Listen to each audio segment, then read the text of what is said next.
Welcome to the Sister Abigail Show. I'm Sister Abigail. I'm so excited to be starting a new series of programs that are both going to be on the radio and on TV. And today I have as our special guest Deborah Farley, and we're going to be discussing an interesting topic.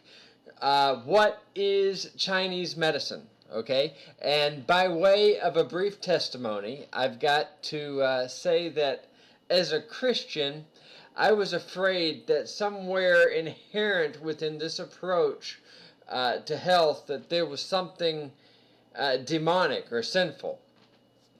I have come, however, to believe that what the Chinese culture's been doing for thousands of years is not necessarily wrong. So thank you so much for your interest in the Sister Abigail Show, and stay tuned for the rest of the program. Richmond, this is Debi. Hello, Betty. Is Deborah in? This is. Hey, how are you? Good, how are you? This All right. Abigail? Oh, yes, this is Abigail. Gosh, I thought I heard you say Betty. I thought maybe that was your secretary or something. No, that's because I just said it all too fast. Well, we're recording, and I'm really excited that you are taking time to be on my show today. I'm really excited to be on your show, and thank you so very much for having me. You know, you started the acupuncture clinic of Richmond, and which is located off of Hermitage Road. And just recently, I came to one of the classes that you teach. You teach a lot of classes, and today we're going to be talking about what is Chinese medicine or Oriental medicine, and I just wanted to give you a few seconds to introduce yourself. Okay, well, great. Well, I'm Deborah Farley, and I am licensed by the state of Virginia to practice acupuncture. And I am also currently maintaining my license in Florida as a doctor of Oriental medicine. I have been practicing for about 12 years, a little bit over 12 years, and I just love my practice and what I do and being able to help people. Well, you know, that's awesome. I really enjoyed the class that I took with you just recently. And I'm looking forward to an upcoming class here in the future when you're going to be talking about green smoothies. All right. That's going to be a great class. It's a great class. In addition to my acupuncture practice, as you know, I am also certified as a living on raw foods, living on live raw foods chef and teacher. So I do a lot of raw food classes as well, and then I'm also a detox specialist. So I also lead 4 detox classes for the year, and there are 3 levels to that class. One is you are using a whole food, organic supplement along with eating regular meals. We're eliminating the inflammatory foods, but you're still eating regular meals, in addition to taking the supplements. And the next stage of that is doing raw foods only for the 21 days. And the final stage is doing a juice feast. And you can choose your juice feast to either be for 1 to 30 days. It's up to you as to how long you want to do that juice feast for. And there are all 3 group-led classes. Wow, well, you know, that's exciting. The health benefits of raw foods is is amazing, and so I really appreciate that you're taking your time and your talent and directing them in that area. Great. Well, thank you. You also went to the Institute for Integrative Nutrition in New York? I did. I was in the last live class that was held in New York City. Now all the classes are done online, and so I went there for a year, and then I spent another year in the program counseling incoming students, and that is just an awesome program. It really helped me with my coaching services and helped me to hone a lot of my skills. Excellent. So you would give the Institute for Integrative Nutrition a thumbs up? I would give that a huge thumbs up. And if any of your listeners out there were to check into that and enroll, if they contact me before they do that, there's often incentives that the school offers, and I can get them a big, huge discount. Oh, super cool. Yeah. All right. Yeah, so they let us know about those discounts, and then, if somebody knows about that, or, sometimes if they just call up there for information, then they can give my name as a reference, and if there's any incentives out there, then they will get that by giving my name out. All right. All Yeah. right. So you also do Reiki? I am trained in Reiki.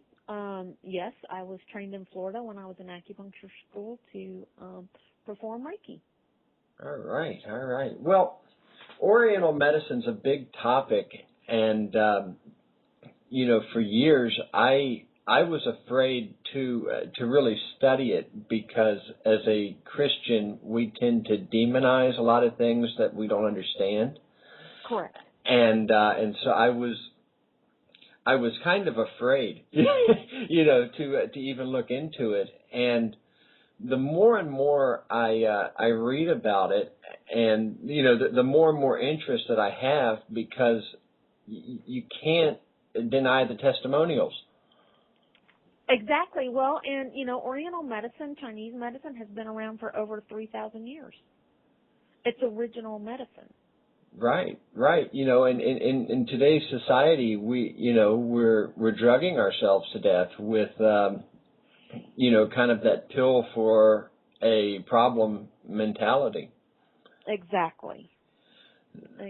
Well, and there's a lot to Chinese medicine. So, do you mind if I kind of go ahead and explain a little bit of that? Absolutely. Okay. So, in traditional Chinese medicine, because Oriental medicine can incorporate Korean, Ayurvedic, Chinese, Japanese, and all that. So, I want to talk specifically about traditional Chinese medicine, because that's where my training lies. Right. And what my degree is in. My degree is actually a Master's of Science in Oriental Medicine. But anyway, so the first thing that I think is important for people to know about traditional Chinese medicine is that there are actually 7 limbs to traditional Chinese medicine. And the first thing, and which is really important, and it's really important in regards to people's health and how they see their health, and how some of people's health challenges can manifest. And I'm going to probably not get these in the correct order, but the first limb is kind of like your relationships, how you are with your family, your coworkers, your spouse, your children, just how you are with your family. The second limb is, they call that geomancy. And geomancy is the same as astrology. So there's Chinese astrological charts and this type of thing that kind of goes into that. And a lot of the Eastern beliefs revolve around dates of birth and where the planets are aligned and that kind of thing. I don't really delve in that part of it. I don't get involved in that part of it. The third part of that is Feng Shui, I am also certified in Feng Shui.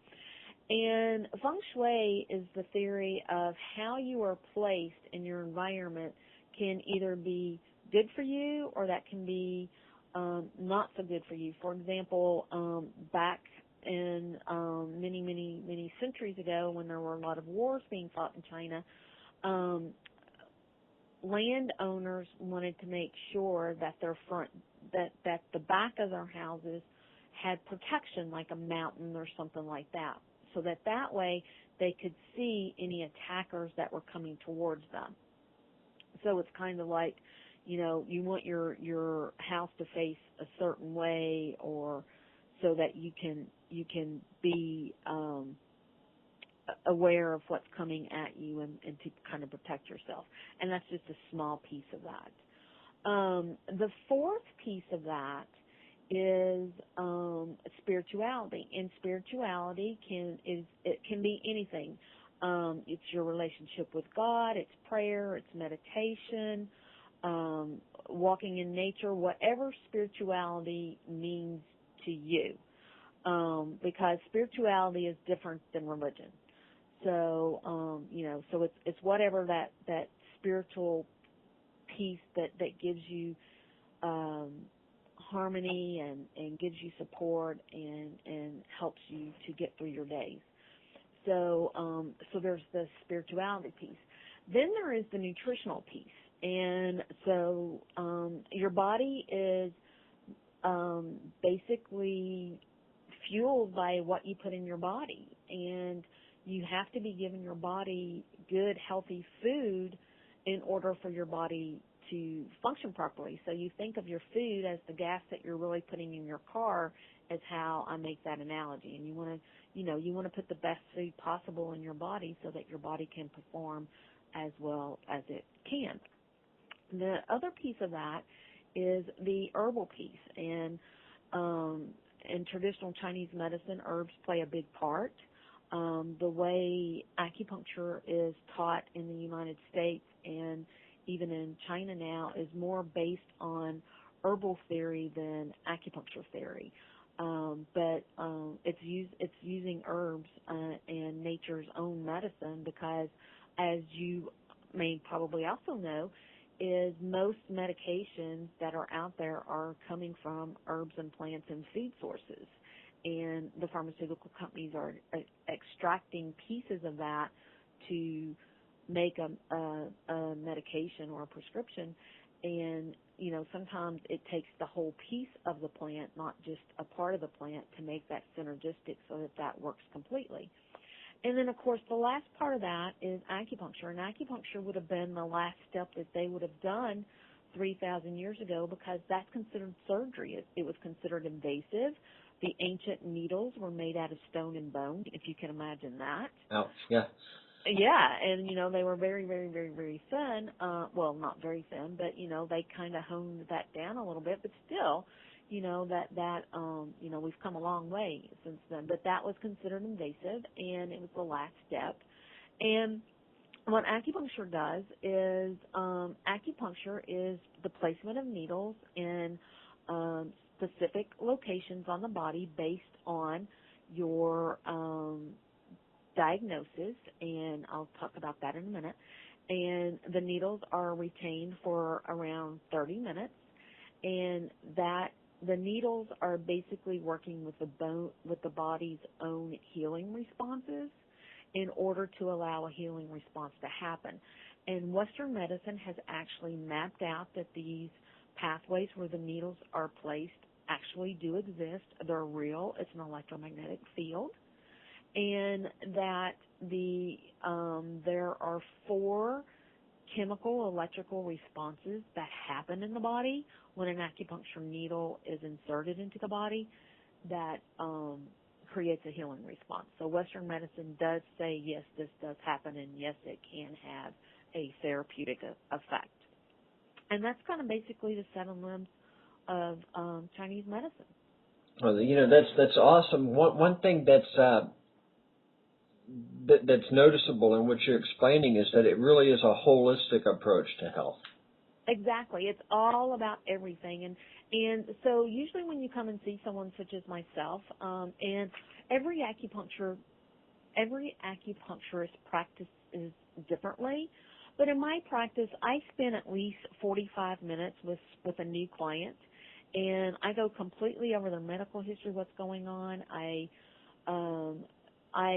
do my intake and evaluation based on the diagnostic skills that I have learned through my training, and then I talk about the other aspects of life that can affect you and affect what's going on. In Chinese medicine, the body becomes out of balance due to stress, which in America and in this society, people are living with high amounts of stress for various reasons.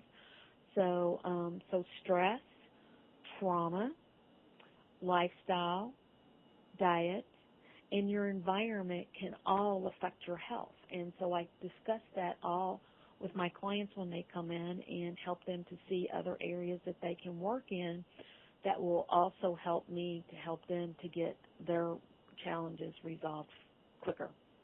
Right. So by way of an example, if I were to go to my doctor and say I had a headache, he would give me a pill for that, like Tylenol or aspirin. How would you differently look at something like that? Okay, so that's a really great example because everybody has headaches. Let me back that up. A lot of people have headaches. Headaches are not normal. It is not normal for someone to have a headache of any type. Even if you're getting headaches and you're using your Tylenol at home, that's not, that's not normal. So in Chinese medicine, we look at headaches a little bit differently. We're looking for where is the body out of balance at. So when I'm treating someone with a headache, I want to know where on the head it hurts, what that pain feels like, if it's constant or not constant, and if there are other triggers that they may have noticed, like with weather or certain foods, chemical sensitivities. So I kind of look at, what may be causing these headaches so that we can look at eliminating or rectifying what the cause is. And then I would, after really discussing and asking very in-depth what was going on, then I would put together a treatment protocol that may or may not include acupuncture. It's going to depend on whether or not the person wants to have acupuncture or not. The same with nutrition. We may or may not look at some certain dietary concerns that may be triggering the headaches. I may recommend a detox to see if there are some food allergies that have not been uncovered through conventional testing. And then we might also look at some either Chinese herbal supplementation or a whole foods nutritional supplement because the body may be lacking some sort of mineral or something that it may need. And so oftentimes, I'll start someplace and, depending on where the client is at, we might start with acupuncture, and if they get good results with that, we won't go any further. But if something starts, we're not getting the results that we want, or we get to a point where those aren't resolved completely, but they're almost resolved, then I might request that the client get some blood work so that we can look to see if there are nutritional deficiencies that need to be looked at. I really appreciate that because a lot of people when they go to their doctor, they get overwhelmed, with all of the big words and the a lot of this fancy stuff, and it's like, so now you have this headache, you have to take a Tylenol, and you're wondering, is this a toxicity or is this a deficiency? Like, do I have a Tylenol deficiency? Exactly. Right. Exactly. Go ahead. No, I just said exactly. Oh, okay. And, so it really concerns me because, right now we're just talking about a headache, but if it's something like a psychological problem, even you as somebody who's focused on Oriental medicine, you're not afraid of blood work and you're not afraid of doing the test. And so often a lot of my clients come to me and they say, yeah, I was at my psychiatrist today and, they gave me this medication for this and this medication for that. And I'm just like, oh, wait, hold on there. Wait a second. What tests have they done to get you to this point? So this is supposed to help your serotonin. This is supposed to help, boost this, that, and the other. But how do we know we're deficient? Exactly. And that is part of my training in Florida. I was trained as a primary care physician, and which is why we hold the title of Doctor of Oriental Medicine in Florida, and it's why I maintain my licensing down there. It's one of the reasons I maintain my licensing down there. And, I'm trained to order diagnostic testing and to review diagnostic testing. It's not, so I do have the capabilities to actually look at that, which is different than any other acupuncturist in town. Which is excellent. So. Right. And what you were saying, it's exactly as you were saying too.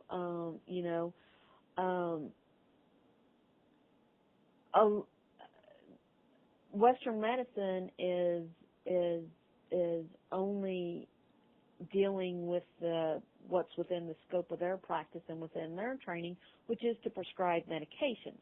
And, there's nothing wrong with Western medicine. I think Western medicine has its place. But,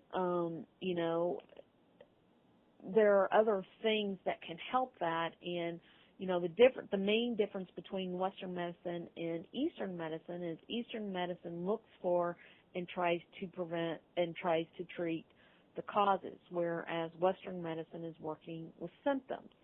And, sometimes, for example, a cancer diagnosis, by all means, even in China, they won't treat cancer with Chinese medicine because depending on the type of cancer, you may not have that time frame. So they recommend the Western treatment, and they use the Chinese therapies to support the body during the treatments so that, the body doesn't break down any further than it needs to from the poisons and toxicities and stuff that are coming from the treatments to help eradicate the cancer. And so this helps the person to pull through that better. But what happens with a lot of other medications besides the cancers is a lot of medications are pulling nutrients out of the body. So if there's somebody that's out there on 10 or 12 different medications, then their body is basically and they're not eating a good, healthy diet full of 7 to 9 servings of fruits and vegetables a day, then their body is probably nutritionally malnourished, and they're suffering from malnutrition as well. Right. And so what you're saying is that you're not totally against Western medicine, but that there's certain steps that we should take and at first do no harm. Exactly. That's what Hippocrates says. Do no harm and let food be thy medicine. Food is our medicine. Herbs is our medicine. And that is the best way that anybody could possibly start with that. Is based on what they're putting into their body. And it's something key that I have, in the 12 years that I've been practicing, this is the most important thing that I've taken away from my practice and the results that I get with my clients is I can do all the acupuncture that I want to do, but if you're not helping me along and helping your body along with, proper nutrition, then, you're going to be coming here forever, and that's not my goal. My goal is to try to get you as best that you can be, and then if something comes up, then, you come and see me. And maybe once or twice a year you get a tune-up.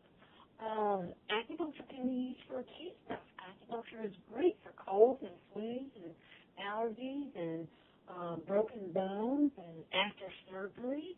And can help to heal that all faster and more natural. I think that's excellent. One of the things that, a couple of things that I do anytime I have some sort of sickness is, first of all, I don't do anything. I kind of meditate on what could actually be wrong. And as I come to a conclusion there, then I start to collect, information like I can talk to other people, I can read, I can do tongue analysis or pulse diagnosis or, any number of, diagnostic type things. And then, we could think about engaging in the energy, some things like placebos and rituals and, Reiki, for instance. Exactly. And then I think about what can I do to nourish or to tonify, like herbal infusions, exercise, yoga, stuff like that. Right. And or do you need to do that, or do you just need to let the body rest? right. For example, a fever is the body's way of getting rid of something. Right. Of course, you don't want it to get too high, but it's if you get a fever, it's best to let that fever run its course unless it starts really shooting out of control. Right. Because that's the body's immune response and how it works. So I've kind of gone over just a second ago, like 4 steps that I would generally practice. And it's not until we get into like the 5th, the 6th, and like the 7th step where I'm talking about stimulation, glucose tolerance, treadmill, stress test, Swedish massage, hydrotherapy, stimulation, sedation. And then probably number 6, I would look at the use of drugs, aspirins, or even vitamin and mineral supplements, and then my very last thing for me would, at that point, then I would consider, like break and enter, like surgery and injections and, stuff of that nature. What I'm saying is I really appreciate the approach that you're taking, to help your clients to find health. Well, thank you. And, my goal is to help people find health as well. I mean, I don't get sick. I can't tell you the last time I had a cold or a flu or anything. I don't get sick. And I'm around people all the time, and I'm around people that have stuff like that, and I don't get things like that. Well, isn't that wonderful? Yeah, it's all about prevention as well. So, which is part of taking care of yourself, and that's also part of traditional Chinese medical theory. Is as you take care of yourself as best as you can, and then when something comes up, then you start doing the processes, and like you said, you go non-invasive as far as you can before you actually start getting invasive. Well, that's so true. And what you're saying is you do not actually get sick, and that's ultimately the goal and the hope of this type of thing. I as a Christian, there's 2 scriptures that always come to mind.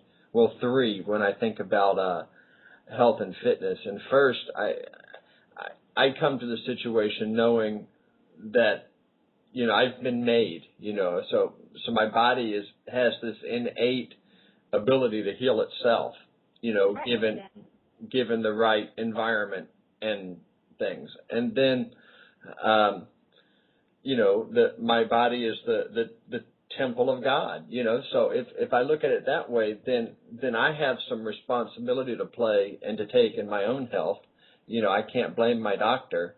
There's something that I can do, and then, like you're saying, we don't have to be sick.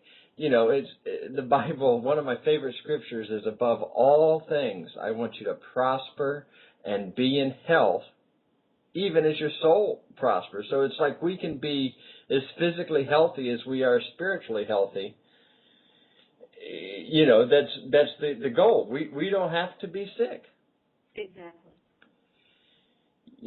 Deborah, we're getting down to the last couple minutes, of our time together, and I know that you have a class calendar on your website and a lot of resources, and you offer a lot of services and things, and so I wanted to give you the opportunity to, tell my audience some of your upcoming classes, where they can find you here in Richmond, and where they can find you online.